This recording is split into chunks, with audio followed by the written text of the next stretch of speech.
धर्मों से बंधी हमारी आस्था, आस्था से बंधे हमारे कर्म, हमारी संस्कृति, हमारी पहचान। कन्यादान महाकन्यादान होता है।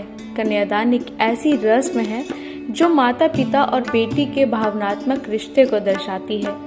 आइए जानते हैं आखिर ये रस्म क्यों निभाई जाती है और ये परंपरा कैसे शुरू हुई। नमस्कार दोस्तों, स्वागत है आप सभी का किस्मत रहस्य में। हिंदू धर्म की शादियां तमाम रस्में और रिवाज निभाने के बाद ही पूरी मानी जाती हैं। जब तक सभी रस्में पूरी नहीं हो जाती तब तक कन्या और वर पत्नी नहीं बनते। शादियों में हर रस्म और रिवाज का अपना एक अलग महत्व है। सभी रस्मों में कन्यादान की रस्म काफी महत्वपूर्ण मानी जाती है। कन्यादान का अर्थ होता है कन्या का दान करना। ये दान सबसे बड़ा दान होता है। इसके महत्व माता पिता ही समझ सकते हैं।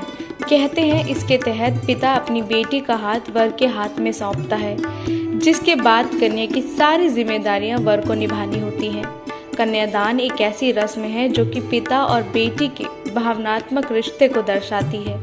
ये रस्म पिता और पुत्री के लिए काफ़ी कष्टकारी होती है, क्योंकि अपने जिस जिगर के टुकड़े को पिता जिंदगी भर प्यार से संभाल कर बड़ा करता है, विवाह के वक्त उसे ताउम्र के लिए किसी और को सौंप देता है। बेटी के जीवन में भी उसके पिता की एक असली हीरो के तौर पर पहचान होती है, जिनकी जगह कभी कोई नहीं ले सकता। ऐसे में अपने माता पिता और घर को छोड़कर नए घर में जाना एक कन्या के लिए उतना ही कष्टकारी है जितना किसी माता पिता के लिए अपनी बेटी को विदा करना। जिस घर में जन्म लिया, जिस घर में पली, जिस घर में खेली, उसी घर से एक दिन विदा ले लेती है। मान्यताओं के अनुसार कन्यादान से बड़ा दान अब तक कोई नहीं हुआ। ये एक ऐसा भावुक संस्कार है जिसमें एक बेटी अपने रूप में अपने पिता के त्याग को महसूस करती है। हिंदू धर्म ग्रंथों के मुताबिक महादान श्रेणी में कन्यादान को रखा गया है, यानी इससे बड़ा दान कोई नहीं हो सकता। शास्त्रों में कहा जाता है कि जब शास्त्रों में बताए गए विधि विधान के अनुसार कन्या के माता पिता कन्यादान करते हैं तो इसमें उनके परिवार को भी सौभाग्य की प्राप्ति होती है। शास्त्रों के अनुसार कन्यादान के बाद वधू के लिए उसका मायका पराया हो जाता है और पति का घर यानी ससुराल उसका अपना घर हो जाता है।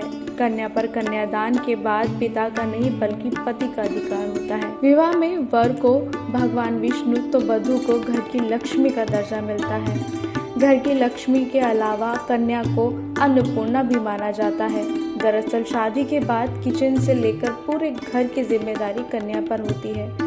वहीं मान्यताओं के मुताबिक विष्णु रूपी वर की बात करें तो विवाह के समय वह कन्या के पिता को आश्वासन देता है कि वो ताउम्र उनकी पुत्री को खुश रखेगा और उस पर कभी भी कोई आंच नहीं आने देगा।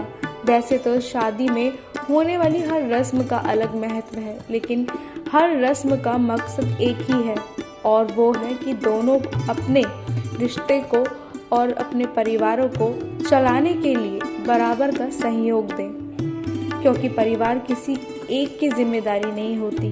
कन्यादान माता पिता के लिए मोक्ष का रास्ता खोल देता है।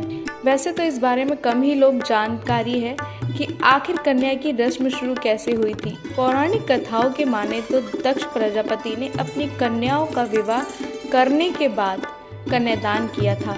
27 नक्षत्रों प्रजापति की पुत्री कहा जाता है, जिनका विवाह चंद्र से हुआ था।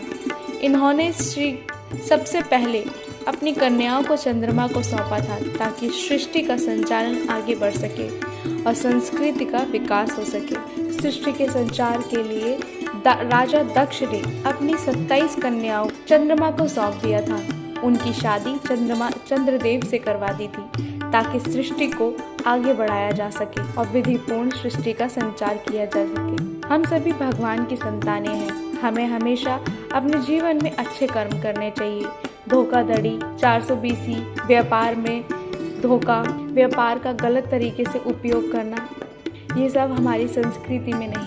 हमारी संस्कृति हमें एकजुट होकर रहना सिखाती है। हमारी संस्कृति हमें प्रेम सिखाती है, मिलकर रहना सिखाती है। कैसी लगी आपको हमारी ये रिपोर्ट, हमें कमेंट बॉक्स में लिख के ज़रूर बताएं। हमारे चैनल को अगर आपने सब्सक्राइब नहीं किया है तो हमारे चैनल को सब्सक्राइब करें।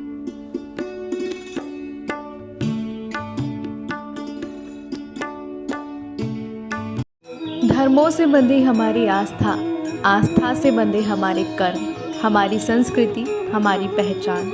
सब्सक्राइब करिए किस्मत रहस्य।